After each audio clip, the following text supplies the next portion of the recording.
All right, let's go ahead and get started. So it's never too early to start talking about exams. We actually have our first test in this class 2 weeks from today on September 23rd. That sounds right. September 23rd, 2 weeks from today is our first exam. And the exam, of course, will be online under eCampus, and I will give you all sorts of directions on how to access the exam as we get closer to it. Also, by the time next Wednesday rolls around, I will have posted a study guide on eCampus for you to look through. And hopefully by that point, I also will have all of my recorded lectures updated and added to that class lectures folder that is now on eCampus. So you'll be able to look back through those and look at the study guide, and hopefully if you've taken notes, go through your notes. If not, then obviously you can get the PowerPoints from the recorded lectures that I've been posting. So first test 2 weeks from today, and then study guide will be posted by a week from today. I like to give classes about a week with the study guide.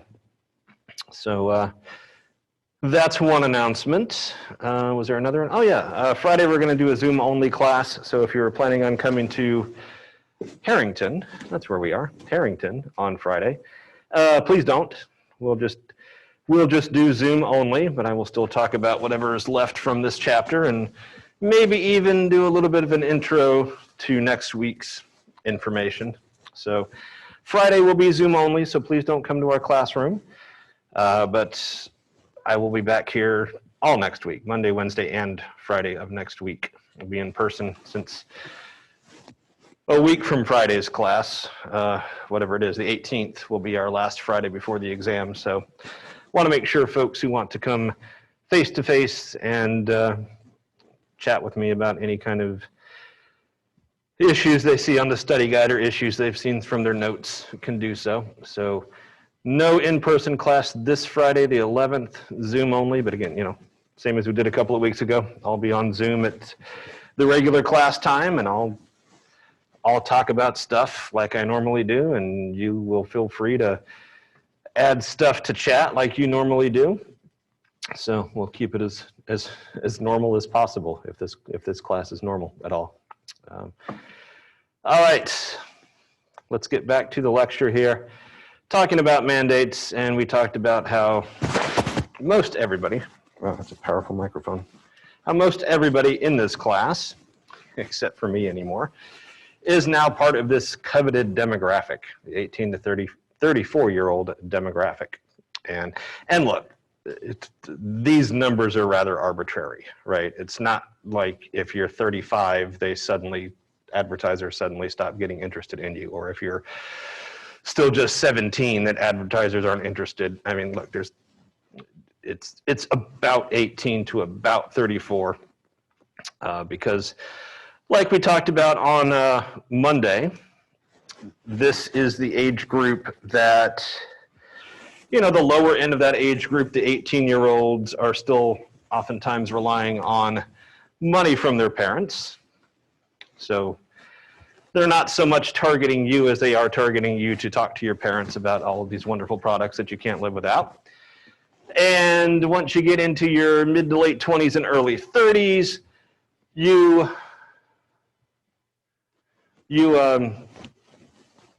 are probably set in a job or a career. Maybe you're married, maybe you don't have kids yet, maybe you got some disposable income that you don't have to spend on children. So if you got disposable income, advertisers are interested in you as well. And folks, you know, advertisers figure once you get into your late 30s and early 40s, any leftover money you have after you pay the bills is going to be devoted to kids. So that's young kids.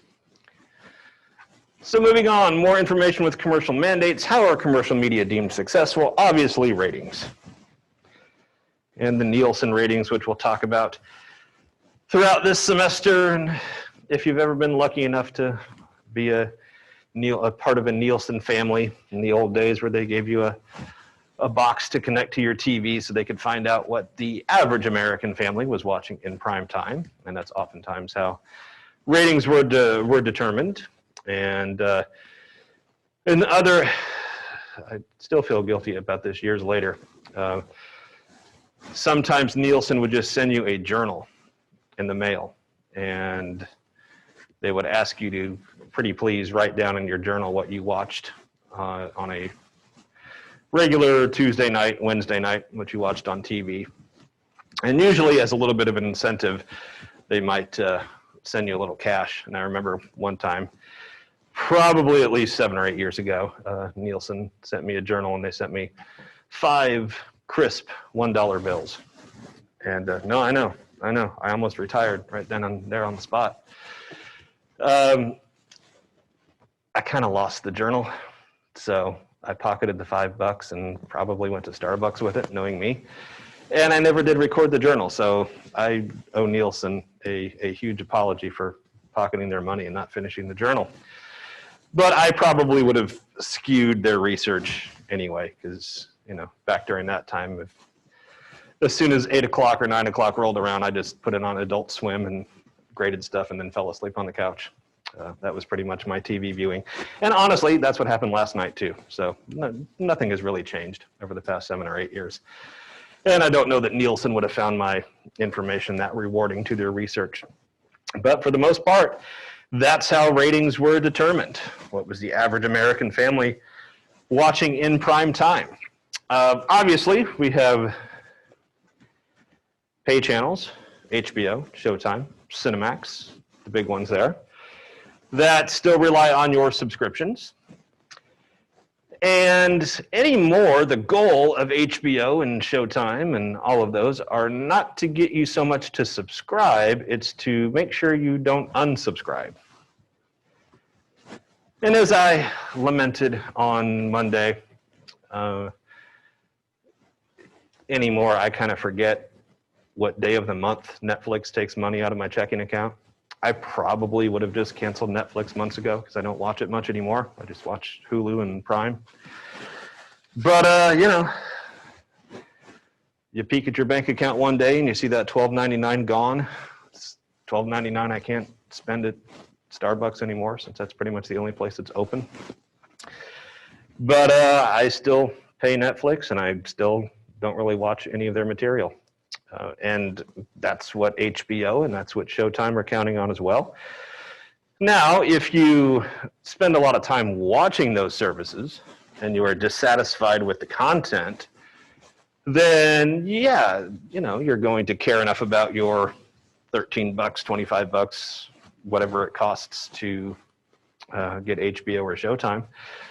But those networks are counting on you being a fan of at least one of their original programs. And obviously for the last 8 or 9 years, very few people have wanted to cancel HBO because of Game of Thrones. Prior to that, very few people wanted to cancel HBO because of The Sopranos. Prior to that, very few people wanted to cancel HBO because of Sex and the City. So HBO's been smart, fortunate, lucky maybe, but also they've had some really smart people writing and producing original television for them, that for almost 20 years now, they have had major hits that they've been able to call their own. And those hits go a long way to make sure people don't cancel their subscriptions. Because obviously when I was growing up, there was very little HBO original content. It was basically what Blockbuster was. You got to watch movies. HBO was nothing but movies.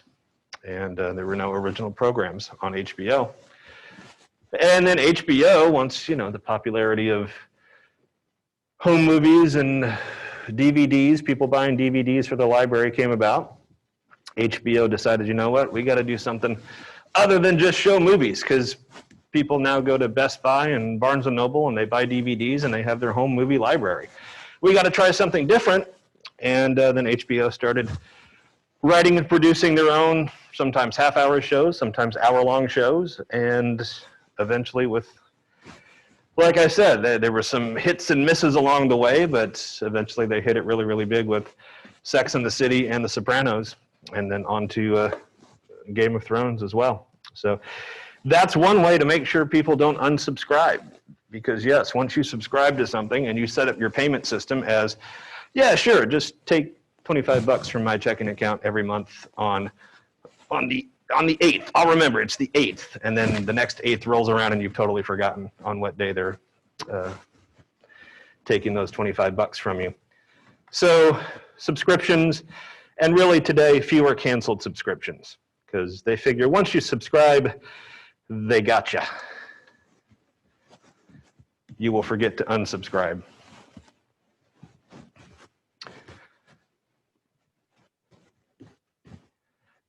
And plus, it's a pain to unsubscribe. Told you I've been watching a lot more Amazon Prime and a lot less Netflix. And Prime, I'm sure you all know, have these different channels that you can subscribe. You can do like a 3-day or 7-day free trial, and then they'll start charging you. I was a big fan of cheesy horror movies from the 80s, so I found this one Prime channel that had a bunch of cheesy horror movies that I loved. So I started a free 7-day trial, and then after that it was going to be $7.99 or something like that. And I thought, yeah, I will remember to unsubscribe before my free trial runs out. And I remembered, I just could not find where to unsubscribe. I had to look everywhere. I had to click on at least 20 different links and finally found it. I was finally able to unsubscribe, but they don't make it easy on you sometimes to unsubscribe from a service. They figure you'll just eventually give up. I almost did, but I was determined. All right, on to non-commercial mandates. So who pays for the non-commercial mandates, the public mandates? Well, we do, again, the consumer. But not in the same way that we pay for the commercial mandates. Remember, the commercial mandate was all about the dual product system. One product is the show. The other product is you. You the consumer, the media consumer, the viewer. You are being sold to advertisers, and you are paying jacked up prices for products so that the advertisers can recoup the money that they spent on making commercials. But in this way, the public mandates, or the non-commercial ones, you're still paying. Could be through taxes. Could be through donations, if you see fit.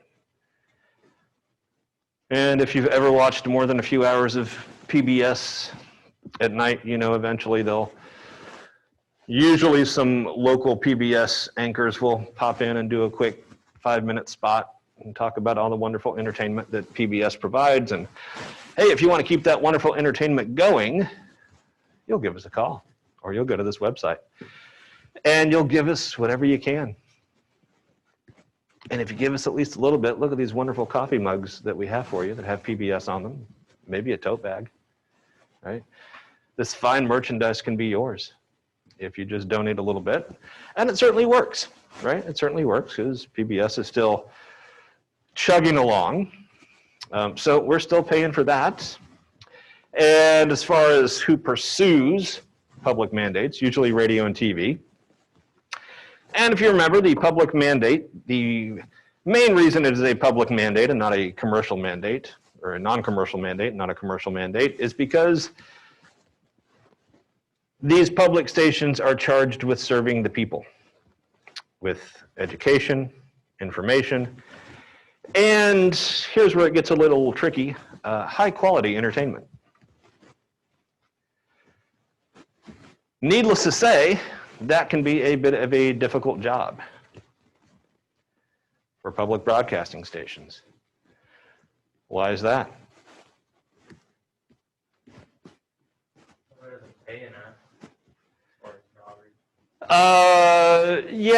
Yeah. So the answer was it doesn't pay enough as far as salary goes. Yeah, certainly. If you're a local radio personality or TV, PBS personality, you're probably not getting paid much as the networks. Yeah. They don't have a budget, or they don't have a very large budget, certainly, which means that the entertainment they provide is going to be, it's not going to be a lot of special effects. Not going to be, it's going to be cheap. Let's put it that way. It's going to be cheap.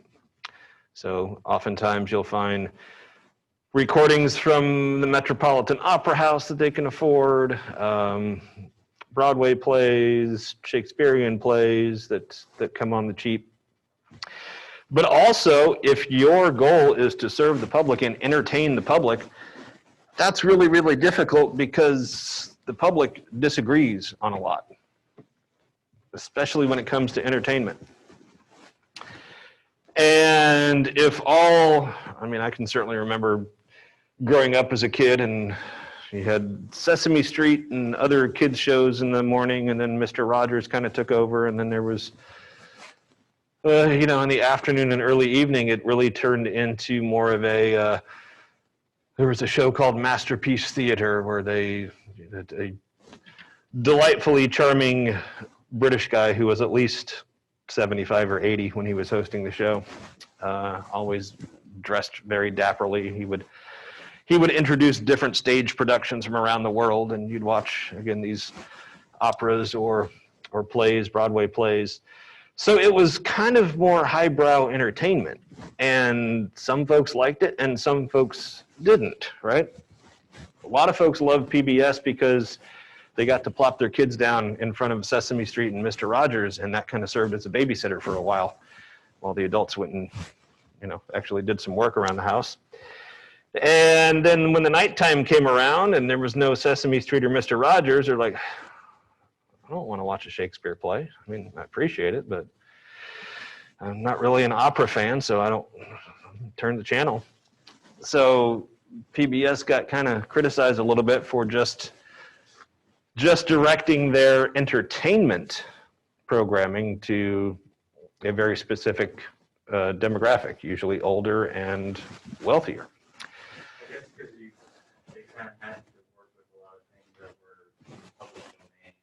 Right, and again, they did it because it was cheap. Yes, public domain. But then I remember, and I don't know the exact year. If someone can, this has been going on for a while, but I can't remember the exact year PBS started showing it. But I guess PBS got enough complaints and like, hey, we're tired of, nothing wrong with opera and Shakespeare, but man, could you mix things up a little bit? And then I guess my earliest memories of this were probably when I was a young teenager, 12, 13, 14 years old. They started showing Austin City Limits. And that, you could tell they were trying to say, okay, we're gonna tone back a little bit or pull back a little bit on the opera and the Shakespeare. And here's some blues guys, here's some country guys, here's some rock guys in Austin City Limits. And so they were trying to kind of branch out a little bit. Because really, it says, why is this often a difficult role? Because the public, you can't really narrowly define the public, especially as it comes to, or as it relates to entertainment choices, right? So they were losing a lot of audience after the kids' programming were done in the morning and the early afternoon. The adults weren't really liking what they saw in the evening. And yeah, there were usually a news program or two in the early evening and late evening, but between that, it was a lot of highbrow entertainment, which some folks liked, but some folks didn't.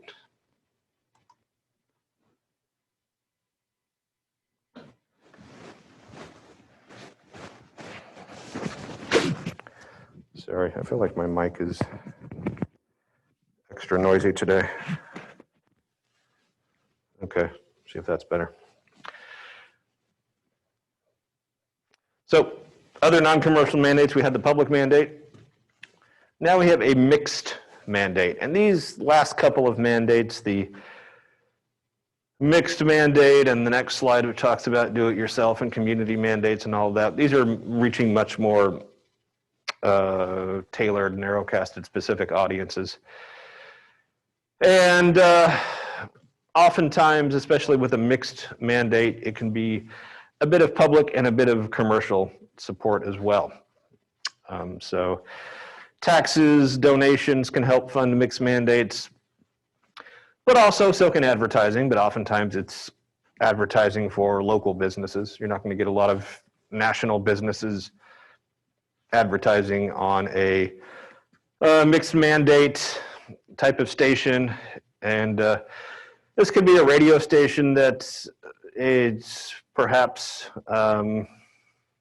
is specifically designed for an ethnic community in a particular town or city, and it might be non-English speaking to help reach that particular community. And what is successful about it? Less having to do with ratings, less having to do with listenership, and more just, does the community it's targeting appreciate it? Do they listen to it? If it's a TV station, do they watch it? And this may not be directly affiliated with one particular neighborhood or town, but more just a group of people who may speak the same language, who may subscribe to the same customs.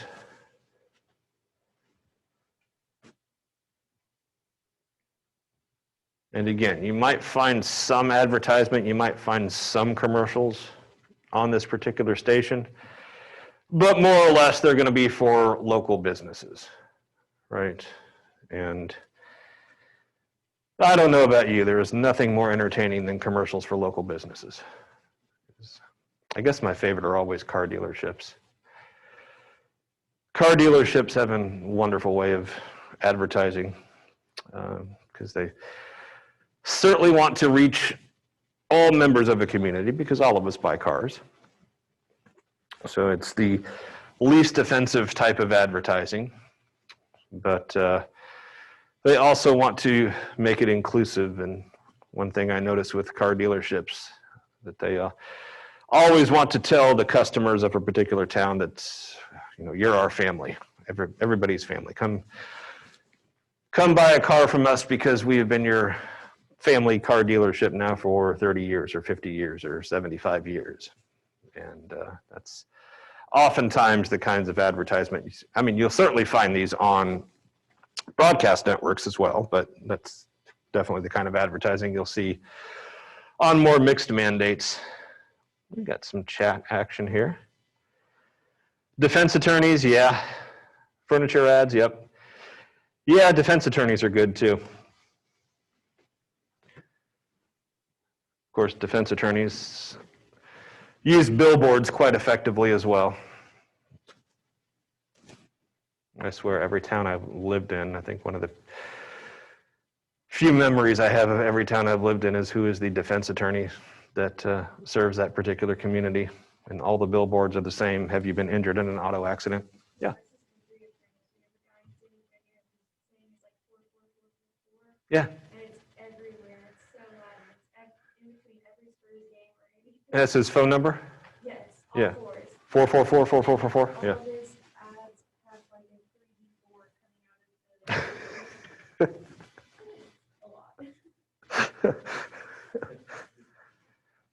Yeah.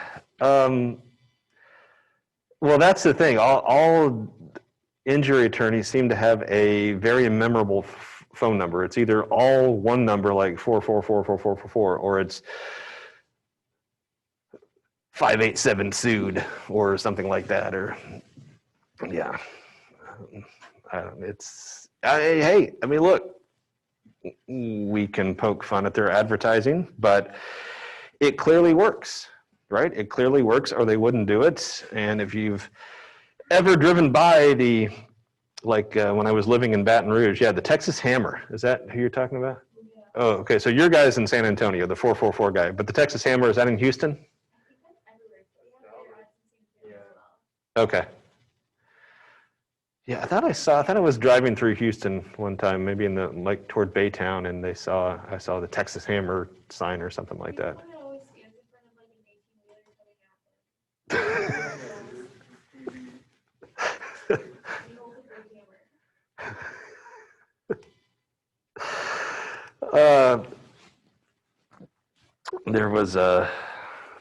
Dudley and DeBosier. They were the Louisiana guys when I was living in Baton Rouge. And obviously, all the advertising and all the commercials and all the business they had made them very, very successful because their office was in downtown Baton Rouge, and it was like their office was like a beautiful Spanish-style mansion with tile roof and just beautiful arches and great landscaping all around. So I'm like, wow, these guys are doing well. A lot of folks get injured in car accidents, I guess. That's one of Damon uses. He always walking out of his like Rolls Royce into his private jet in all of his commercials. So, and he's an injury attorney, Yeah. and he has his Rolls Royce and his private jet in the commercial. I don't know how that's supposed to drum up business, though. I mean, obviously he does well, yeah, if he's got a Rolls Royce and a private jet, but oh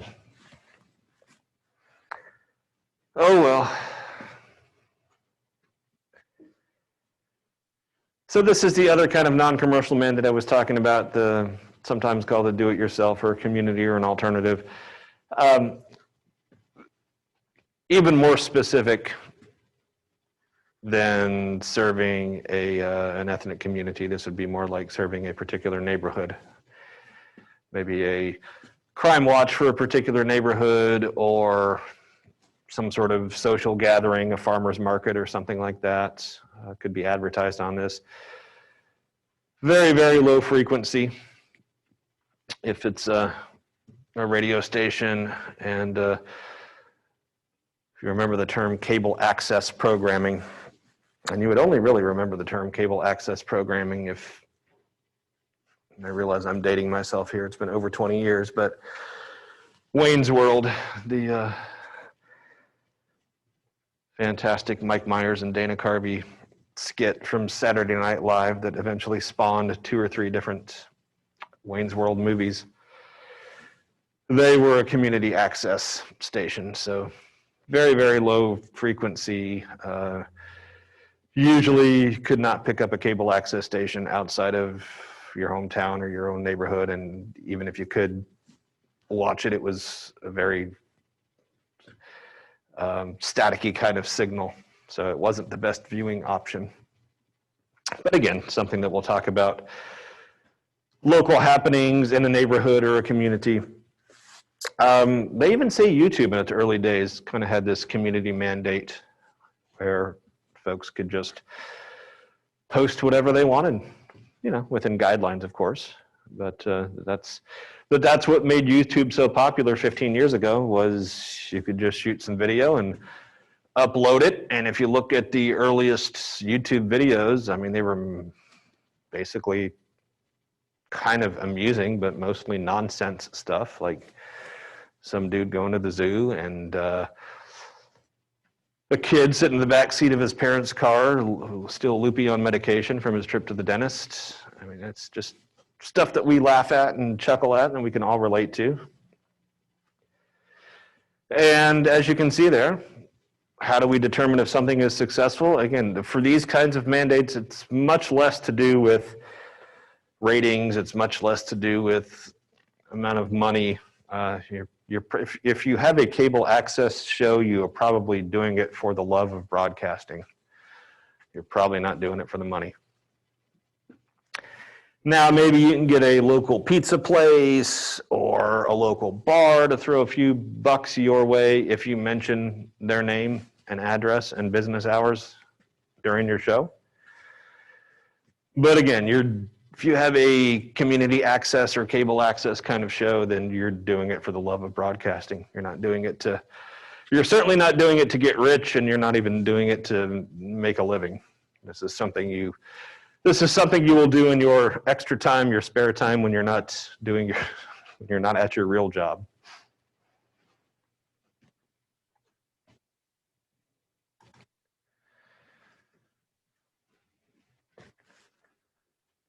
So now we have the government mandate. And we've talked a little bit about this before, previewed it at least.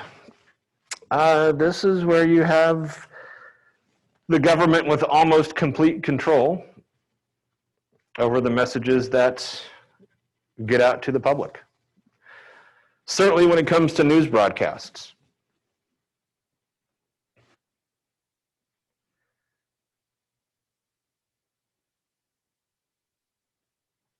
TV and radio stations that run on a government mandate are in most instances not allowed to report on stories that put government officials in a negative light. Certainly not the person who is at the head of that government. So as you can probably guess, these are fairly popular in more authoritarian regimes, where there is either a high degree of or total government control of the public.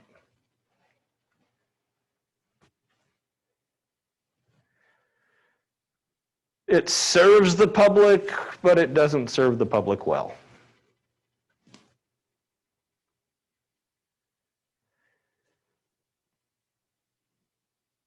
If you are in the community, if you are in the public, you are getting news, but you're not really getting much news that has any journalistic ethics behind it.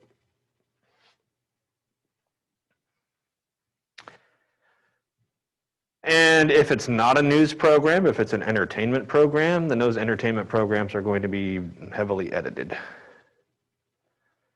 And not just for the usual stuff that even our country edits on broadcast TV, like nudity and profanity, but oftentimes these shows will be edited just for the message. If it's a show produced in the US and there are some pro-Western themes or pro-American themes and it's being shown in North Korea, then probably those pro-Western themes will be edited out.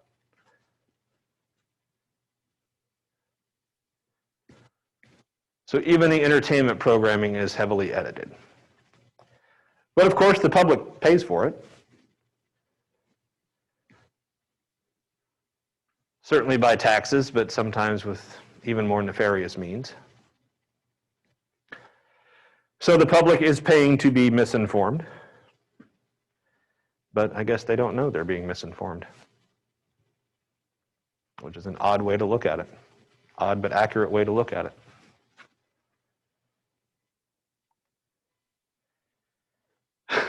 I love how we're still talking about attorneys. The attorney that rocks in Austin. Why, does he play guitar or something on the billboard, or is he a fun attorney? Was it in Austin I saw a billboard of injury attorneys, and one guy who was like got to be in his 60s, had this long ponytail, looked like he used to play with the Doobie Brothers or something, or maybe the Grateful Dead.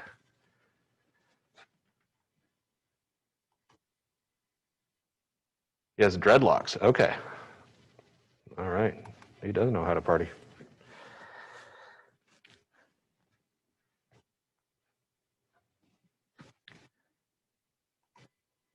One of these days I'm going to do a media class just on injury attorneys. Injury attorneys from around the world.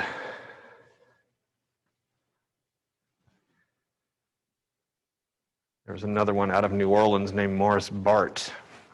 And he was at all the NBA games. If you're an NBA fan, you know the New Orleans team has gone through a bit of an identity crisis. They were the Hornets and now they're the Pelicans. But no matter what they were called, Morris Bart was always there in his own private suites. And so I was very used to him in the New Orleans area. And then I remember one day I was driving between Louisiana and my brother's home in Kentucky. And I was somewhere around Birmingham, Alabama. And I saw a billboard for Morris Bart, and I thought, oh my God, he's just everywhere. He's not just New Orleans, he's Birmingham, and he's all over the South. It's his injury empire.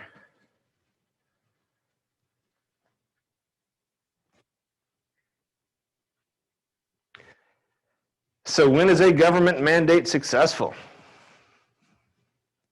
Well, when the public falls in line. I guess to put it bluntly, when you as a government official have successfully convinced your people that you have their best interests in mind And you are the only one they can trust and the only one they should follow, and they should ignore messages from the outside world if they do get messages from the outside world, and chances are they're not getting very many messages from the outside world.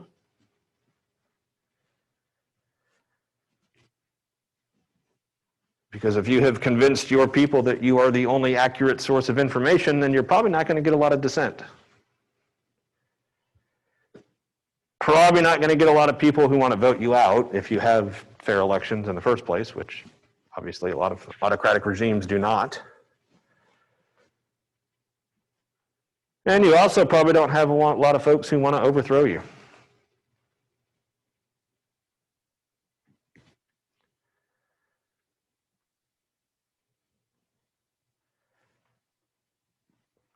One other aspect that oftentimes happens in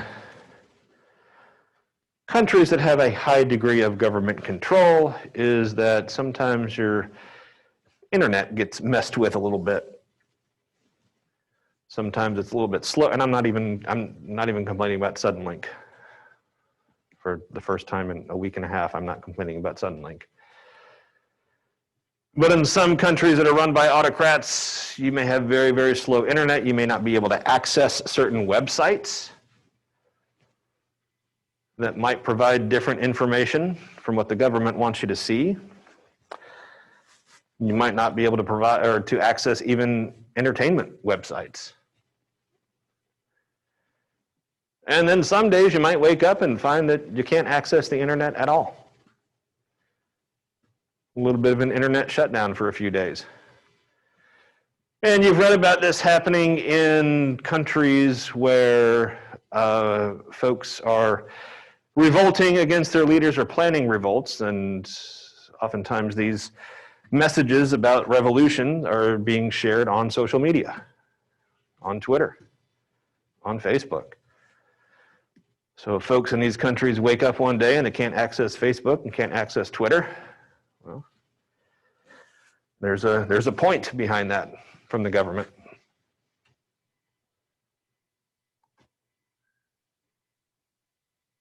Suddenlink just kicked me out of class.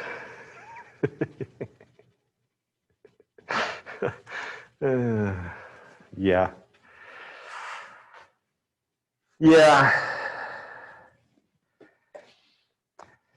When you stop and think about it, it's actually quite frightening that really Texas A&M for the last 6 months since we shut down around spring break, we have been at the mercy of Suddenlink. Our entire society here in Bryan College Station has been at the mercy of Suddenlink. Accessing classes, getting groceries, paying bills, ordering stuff from Amazon. The campus itself, don't they have their own ISP? That I don't know. Yeah, I sure hope so. That I don't know. But that only works if you're on campus. Spectrum needs it. Well, I mean, hey, I would love it if there was actual competition between cable companies and internet service providers, but there's not. As we talked about, that kind of horizontal integration that we discussed last week, that basically there is, not basically, I mean, I don't know how you define a monopoly better than what cable companies do. Because if you move to College Station, you can't say, I'd rather have Spectrum. I'd rather have Cox. I'd rather have Xfinity. I mean, the very first day I signed the lease on my condo when I moved here in August of 17, the realtor handed me a slip and she goes, here's Suddenlink's number. And at that time, I didn't, just like, okay, this is how I get my internet, no big deal. Yeah, actually, I had never heard of Suddenlink before I moved here. Yeah.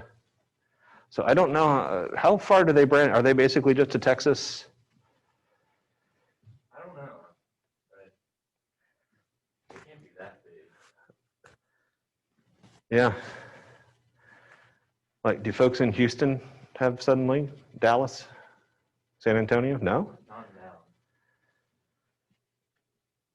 And if it does exist in Dallas, it doesn't exist because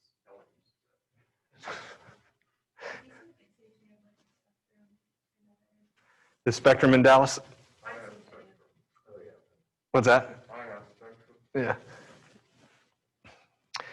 But you know, there's got to be someone in Dallas who goes, you know what, I'm tired of Spectrum. Let me try Suddenlink.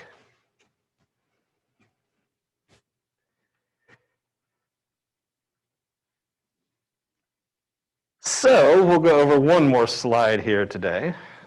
And then we'll talk a little bit more about the radio and TV spectrum and why radio and broadcast TV are so heavily regulated. And why most radio stations and most TV stations decided to go the commercial mandate route. Decided profit was going to be their main function. And look, there's nothing wrong with that.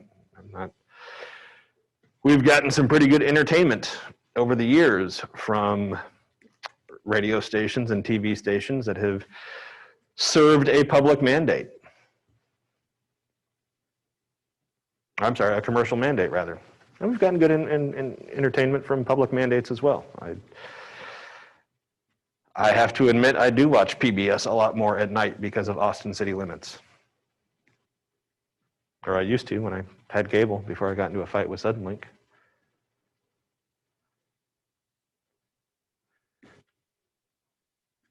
There is, of course, that worry with commercial mandates, as we've discussed before, that if you are worried about pleasing a mass audience, then a lot of your entertainment is going to start to look the same, especially primetime entertainment.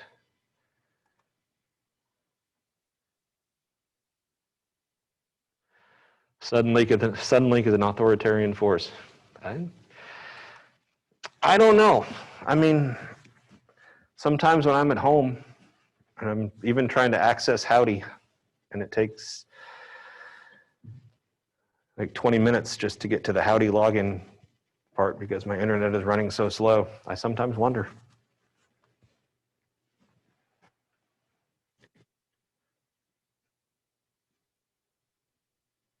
So, we're also going to talk about advertising a little bit more on Friday, obviously.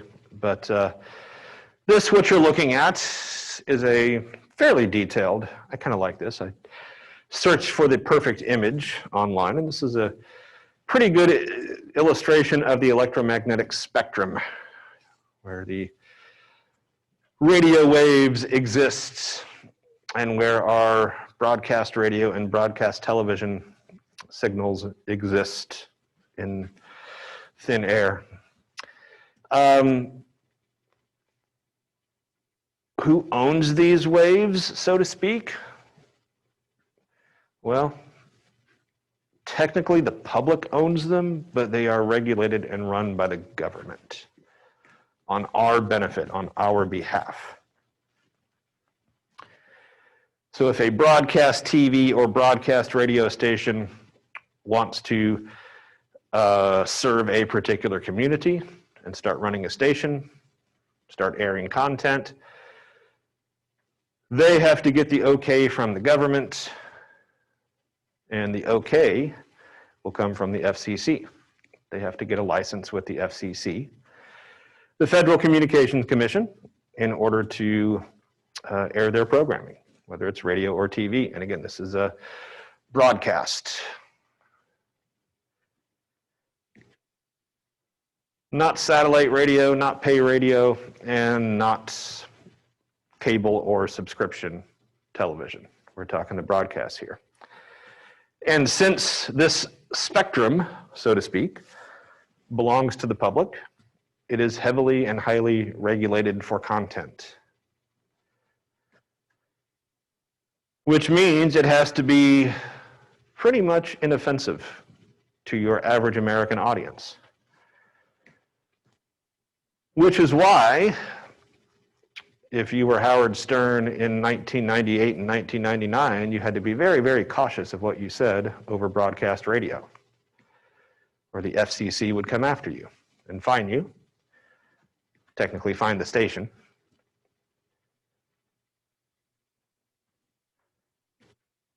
Also ran the risk of having that station lose its license. But if you're on pay radio, if you're on Sirius XM, don't have to worry about that. You can say pretty much whatever you want. Because people are paying for that service. People do not pay for broadcast TV or broadcast radio. All they got to do is buy the device that transmits it. So you got to buy the TV or buy the radio itself. And the content is aired to you free of charge. So the FCC really regulates broadcast TV. Yeah, cable to a certain extent, but the FCC really has less influence on cable television than broadcast. And the same with radio. And as you can see, there are different kind of frequencies associated with radio. And I don't know that this is much of an issue anymore, but certainly in the days when I was growing up in the 80s and even before that, if you were on the radio, you wanted to be on FM radio and not AM radio. AM radio was a bit of a joke because it was lower frequency. Signal didn't last for very long. Chances are you had to turn the dial just right and hit the spot on the dial, or it would sound all staticky. And more often than not, AM radio was kind of was more focused on news and easy listening music or big band music or whatever the least offensive type of music was. Whereas FM radio, if you were going to get a job in radio in the 80s and 90s, you wanted to be on FM radio because that had a massive signal.